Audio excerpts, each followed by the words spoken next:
Komisioni për reformën zgjedhore vijoi sot shqyrtimin e ndryshimeve ligjore me fokus për mbushjen e detyrimeve të Komisionit Evropian. Bashkëkryetari Damian Gjiknuri theksoi se mazhoranca ka votat e nevojshme për miratimin e ligjit, por synon ta trajtojë procesin me konsensus me opozitën dhe garantimin e transparencës për fondet e partive. Nga ana e opozitës, bashkëkryetari Oert Blykbashi kërkoi shmangjen e gabimeve të së shkuarës, veçoi rëndësinë e strategjisë së përbashkët dhe zbatimin e rekomandimeve të OSBE-Odirit. Ai ngriti shqetësime për sistemin zgjedhor, pushtimin e tij nga shteti dhe financimin e partive, duke theksuar nevojën për burime të shëndosha që nuk e bëjnë opozitën të varur ose të cënueshme. Mbledhja u zhvillua në një atmosferë tensioni politik, ndërsa diskutimet vijojnë ditët në vazhdim. Kryeministri Edi Rama zhvilloi sot një takim me drejtuesit e inspektoriateve, ku prezantoi Dashnor Sulën si kryeinspektorin e ri. Rama theksoi nevojën për ristrukturim të thelluar të sistemit të inspektimeve, duke vënë theksin te problematikat e mëparshme, mungesa e progresit dhe hendeku mes shërbimit ndaj qytetarëve dhe rasteve të abuzimit. Ai paralajmëroi ndërtimin e një kompleksi të ri për inspektoriatet dhe sfidoi Sulën që të tregojë në praktik përkushtim dhe rezultate. Nga ana e tij, Dashnor Sula garantoi integritet dhe përkushtim maksimal, duke premtuar përmirësime të dukshme dhe krijimin e një fryme pozitive në sistem. Ai deklaroi se do të zbatojë rregullat dhe do të sigurojë që çdo inspektor të ketë pozicionin dhe kualifikimin e duhur, duke konsideruar digitalizimin dhe organizimin efikas si prioritet. Mirëpo, përtej pjesës serioze, të dy u përfshin në batuta me njëri tjetrin, referuar historikut. Kreu i Partisë Demokratike Sali Berisha akuzoi kryeministrin Edi Rama se anulloi pjesëmarrjen në konferencën e Mynihut pas refuzimeve nga përfaqësues ndërkombëtar. Pas kësaj akuze të rëndë, Berisha komentoi edhe protestën e 10 shkurtit, duke thënë se do të vijojë, do të jetë më fort e radhës më datë 20, duke garantuar se urdhrat për arrestimin e të rinjve nuk do të zbejnë pjesëmarrjen. Ai theksoi se protesta është paqësore dhe nuk synon dhunë ndaj policisë, por shpreh zemërimin ndaj qeverisë, duke përmendur disa qytetar të plagosur gjatë tubimit. Berisha e përshkroi situatën si një fushë betejë politike dhe deklaroi se opozita do ta fitojë këtë përballje. Ai ironizoi gjithashtu prezantimin e Dashnor Sulës si kryeinspektori i ri i vendit, bërë në një tjetër tryezë ditën e sotme nga kryeministri Edi Rama. Mirlinda Karçanaj është shkarkuar nga detyra e drejtoreshës së Agjencisë Kombëtare të Shoqërisë së Informacionit dhe në vend të saj është emëruar Igli Tafa, ish drejtori i Autoritetit Kombëtar të Sigurisë Kibernetike dhe një figurë e besuar e kryeministrit Edi Rama. Ky ndryshim vjen pas hetimeve të SPAK-ut që zbuluan keq përdorime e miliona euroshe nga prokurimet manipuluara në Akshi. Karçanaj dhe Hava Delibashi do të qëndrojnë në masën e sigurisë arrest shtëpie.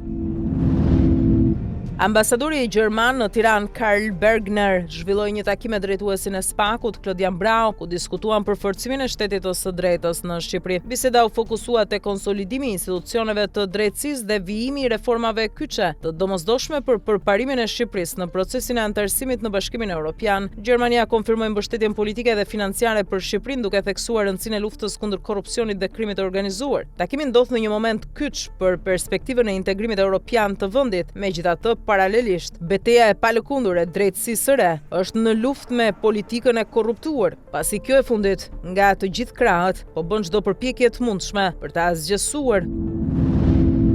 Deputeti i Partisë Socialiste Erion Braçe ka kërkuar në kuvend një seancë me pyetje-përgjigje me ministrin e Bujqësisë dhe Zhvillimit Rural Andi Salla për t'i kërkuar sqarime mbi grabitjen dhe tjetërsimin e tokës pranë lumit Seman në fshatin Imsht, njësia administrative Bubullim, Bashkia Lushnjë. Braçe kërkon gjithashtu informacion nëse ka raste të ngjashme përgjatë lumenjve Seman dhe Shkumbin në territorin e bashkive Lushnjë dhe Divjak, duke theksuar shqetësimin për lehtësimin e grabitjeve dhe shkeljet në pronën publike të tokës bujqësore.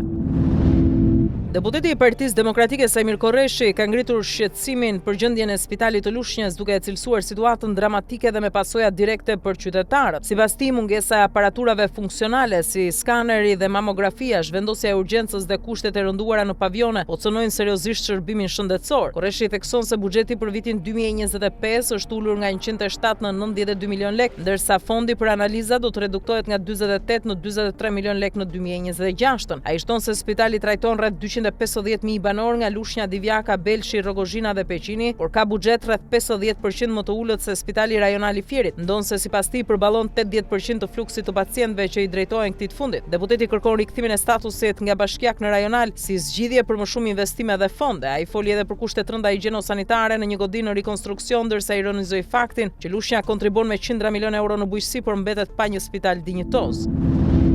Prokuroria e Tiranës ka shpallur mos kompetencë për atentatin në Rinas ku humbën jetën Gilman Dodani dhe Muçi Shaliani. Dhe çështja ju kalua spakut për shkak të dyshimeve se ngjarja është kryer nga një grup i strukturuar kriminal. Atentati ndodhi më 11 nëntor 2025 kur 3 persona qelluan me breshëri armësh ndaj makinës së Shalianit. Dani ndroi jetë menjëherë ndërsa Shaliani, i cili sapo kishte nisur punën në agjencinë e mbikëqyrjes policore, humbi jetën disa ditë më vonë në spital. Autorët larguan armët dhe dogjën makinën në fshatin Halil, ndërsa atentati i kryer në mes të ditës në një nga zonat më të sigurta në vend, rrezikoi edhe qytetarët e pafajshëm. Në dhomat e specializuara në Hagë, avokatja e Recep Selimit, Fortuna Sheremeti, kërkoi që klienti i saj të shpallet i pafajshëm, duke argumentuar se nuk ka prova që mbështesin fajësinë e tij për asnjë pikë të aktë akuzës, teksa ditën e sotme vijoi seanca për konkluzionet përmbyllëse të mbrojtjes për 4 ish krerët e UÇK-s. Avokatja e Selimit e konsideroi kërkesën e prokurorisë për 45 vite burg për secilin të akuzuar si të paprecedent dhe jo proporcionale, pasi praktikisht ajo është dënim për jetë. Sheremeti dhe avokati Geoffrey Roberts nënvizuan se veprimtaria e Selimit lidhej me luftën për çlirim dhe jo me qëllime pushteti, duke vënë në pikpyetje edhe besueshmërinë e dëshmitarëve të thirrur nga prokuroria. Procesi ka hyrë në ditën e 5 të deklaratave përmbyllëse pas përfundimit të fjalës së mbrojtjes së kadrive Selida Shimthachit. Trupi gjykues ka afat 3 muaj për të shpallur vendimin ose për të kërkuar shtyrje të tij. Presidenti i Serbisë Aleksandar Vučić gjatë një takimi me homologun turk Recep Tayyip Erdogan është ankuar për marrëveshjen ushtarake mes Kroacisë, Shqipërisë dhe Kosovës, duke cilësuar si një aleancë të drejtuar kundër Serbisë. Ai theksoi se takimet mes shefave të shtabeve lidhen me strategji dhe taktika ushtarake dhe përfshirja e Prishtinës rrit shqetësimet e Beogradit. Vučić shtoi se Serbia nuk do të ndërmarrë veprime sulmuese dhe do të mbetet neutral, por po forcon ushtrinë për të parandaluar çdo kërcënim të mundshëm. Ai paralajmëroi se në paradën ushtarake në Beograd nuk janë ekspozuar të gjitha kapacitetet e vendit. Takimi ishte i treti mes Vučić dhe Erdogan brenda 6 muajve dhe përfshiu edhe çështje mbi marrëdhëniet ndëretnike në Bosnjë-Hercegovinë dhe Serbi.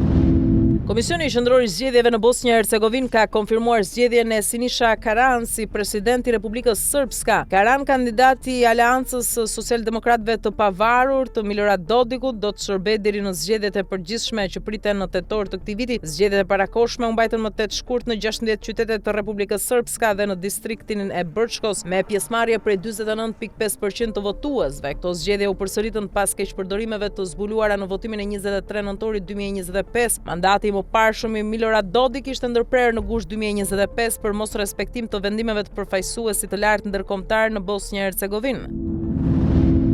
Deklaratat e sotme në konferencën e sigurisë në Munich kanë tronditur botën. Sekretari amerikan i shtetit Marco Rubio theksoi lidhjet e ngushta mes SBA-ve dhe Europës para nisjes së konferencës, por nga ana tjetër theksoi se bota po hyn në një epokë të re gjeopolitike. Teksa amerikanët i bëjnë me dije të gjithë globit se bota e vjetër nuk ekziston më, një nga zërat më të rëndësishëm të Europës, kancelari gjerman Friedrich Merz, bëri të qartë një herë mirë se aleanca BE-SBA është përçarë dhe tashmë nuk ka më asnjë siguri nga NATO. Ndaj në këto kushte, në konferencën e sigurisë në Munich ditën e sotme, Friedrich Merz bëri thirrje për një riorganizim të marrëdhënieve transatlantike, ndërsa udhëheqësit europian përballen me trazirat e mandatit të dytë të Donald Trump. Merz paralajmëroi një epokë të re të politikës së fuqive të mëdha dhe tha se Gjermania dhe Europa duhet të forcojnë së bashku sigurinë dhe pavarësinë e tyre, ndërsa kërkojnë partneritete për të mbështetur rendin liberal. Ai tha po ashtu se udhëheqësit tashmë duhet pajtohen me faktin se bota ka ndryshuar.